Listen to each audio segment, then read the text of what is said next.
mind is like a really crowded place. It's like an overcrowded city of sorts.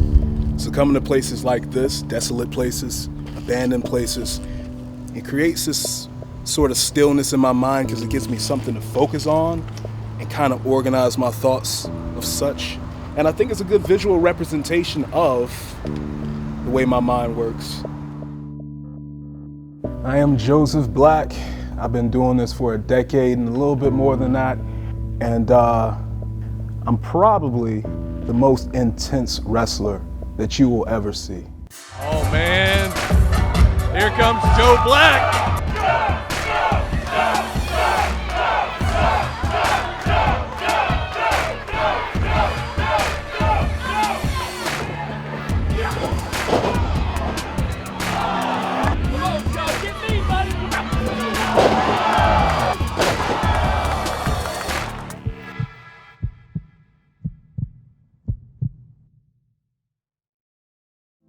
I was the smallest guy in my training class.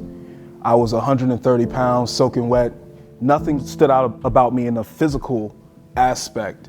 It was even a point where I wasn't taught the same things as some of my contemporaries in the class because I was so small that people didn't expect me to actually get through training. So there was many a night when I would sneak in the building and wrestle myself in the dark just to get a feel for the ring. It was hard from the aspect of I loved it so much that I didn't see myself doing anything else. But I had people, who were supposed to teach me in the ways of wrestling. They were my biggest detractors. You can't have a passion and a hunger to learn, and then the person that has the morsels of knowledge is starving you, and you have to stand around at their ankles at the table and hope for a crumb. And that's where I was for the first 2 years of my career. But honestly, I didn't really take myself seriously until I met a guy named William Huckabee. After one of my matches, he pulled me to the side.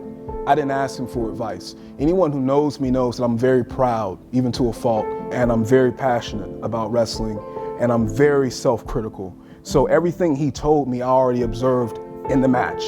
And for someone that I didn't know to pull me to the side and be like, hey, you did this wrong, and I see what you were trying to do, I took it as disrespect. But I actually absorbed what he said after kind of blowing him off, and it made a lot of sense.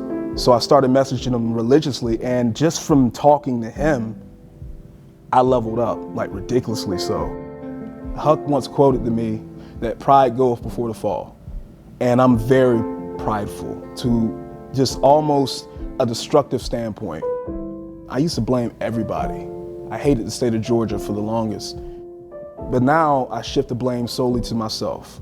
I'm not gonna sit up here and point a finger like some of my peers do and say, this is the reason why I'm not where I wanna be. This guy's the reason why I'm not where I wanna be. That's lame to me.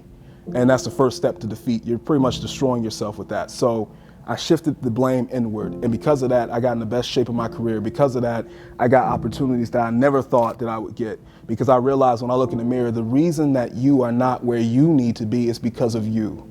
There's no man in this world that can stop me from what I'm destined for. I know what I'm supposed to be in this world. I know what I am to be to this business. And the only thing keeping me from that prestigious point is me. Haitian culture really didn't use voodoo dolls, but I like what it's supposed to represent. The black pin represents evil. The white pin represents good.